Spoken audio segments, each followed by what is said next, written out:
गृह मंत्री अनिल देशमुख से मिले एनसीपी मुंबई महासचिव अशोक पांचाल ने निवेदन पत्र दिया। रायगढ़ सहकारी बैंक में बोगस LIC पॉलिसी बना के 153 से ज्यादा लोगों से धोखा करके 8 से 10 करोड़ का घोटाला किया, जबकि इस बैंक के अध्यक्ष बीजेपी के आमदार विधान परिषद विरोधी पक्ष नेता प्रवीण देरकर है। कुछ LIC ग्राहकों की तकरार पर काला चौकी पुलिस थाने में 2019 में मामला दर्ज हुआ है।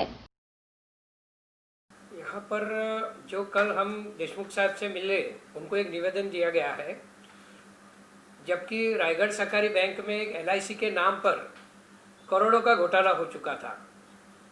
तो आज हमें ऐसा लगा कि देशमुख साहब से कुछ लोगों को न्याय मिलने की उम्मीद है, इसलिए उनकी अटक करने के लिए हमने ये निवेदन दिया गया है। तो उस निवेदन में क्या कुछ है, किसके खिलाफ निवेदन है और किस तरह का घोटाला हुआ उसके बारे में मैं जानना चाहूँगी आपसे।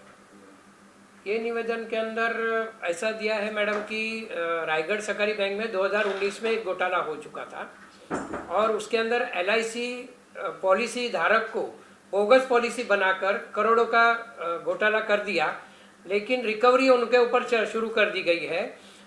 जब हमने उसके पीछे पाठ पुरावा करके हमने जब कुछ एविडेंस और कुछ लोगों की कंप्लेंट के ऊपर काला चौकी पुलिस स्टेशन के अंदर जब हमने पत्र व्यवहार किया, तो हमने इसके पीछे जो इन्वेस्टिगेशन किया था वो सब सीनियर के सामने रखा। तो उनके ऊपर एक गुना दाखिल तो हो, लेकिन उनके ऊपर कोई अटक नहीं हो रही थी, क्योंकि सरकार उस वक्त बीजेपी की थी और ये बैंक के चेयरमैन बीजेपी के जो आमदार है माननीय प्रवीण दरेकर जी है।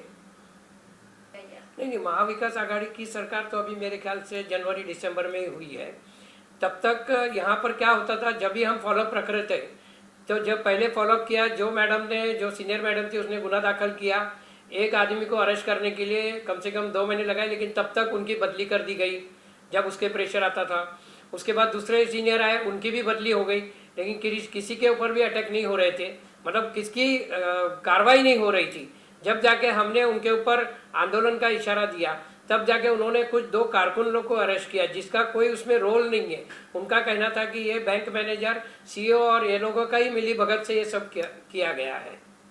तो आप जिस प्रकार से नाम ले रहे हैं, बीजेपी के बड़े लीडर हैं, वो भी बड़े नेता के रूप में देखे जाते हैं, उनका आप नाम ले रहे हैं, तो आपके पास क्या कुछ प्रूफ है जिसके बिहाफ में आप इस तरह से उनका नाम सामने लेकर आप बात कर रहे हैं? जो ये लोन करने के लिए जो एजेंट अपॉइंट किया था रायगढ़ सहकारी बैंक ने, जो अराड़कर करके था, उनका एक एफिडेविट मेरे पास है।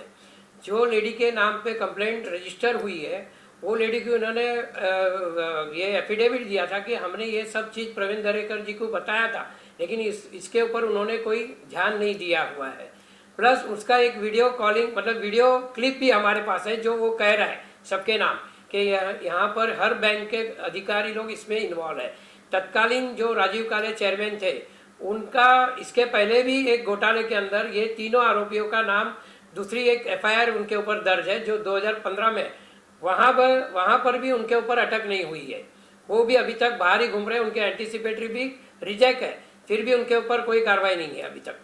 अशोक जी, आपसे ये भी जानना चाहेंगे कि अनिल देशमुख जी को आपने ये दिया, नोटिस दिया है, और क्या कुछ उनसे क्या मिला, उनसे आपको सांत्वना क्या मिली और क्या कुछ कहना चाहेंगे उस विषय को लेकर? देशमुख साहब से ऐसी सांत्वना मिली कि उन्होंने मेरे पेपर देखे, उन्होंने, क्योंकि बहुत कल जो माहौल बहुत गर्म था, राहुल गांधी जी का जो इशू हुआ था, प्लस ये मनीषा वाल्मीकि का जो इशू था, उसके ऊपर माहौल गर्म था, लेकिन उन्होंने मेरे को कम से कम 5 मिनट दिए, ये इशू सुना और उन्होंने ये पूरे एविडेंस और पूरी फाइल मैंने उनके हाथ में दी है और उन्होंने हमें सांत्वना दी है कि इसके ऊपर हम कार्रवाई कराएंगे, जो भी मुख्य आरोपी है उनको अटक करने के लिए हम लोग आदेश देंगे। चलिए, आप देख रहे हैं सक्षम न्यूज इंडिया, सबसे पहले सबसे तेज।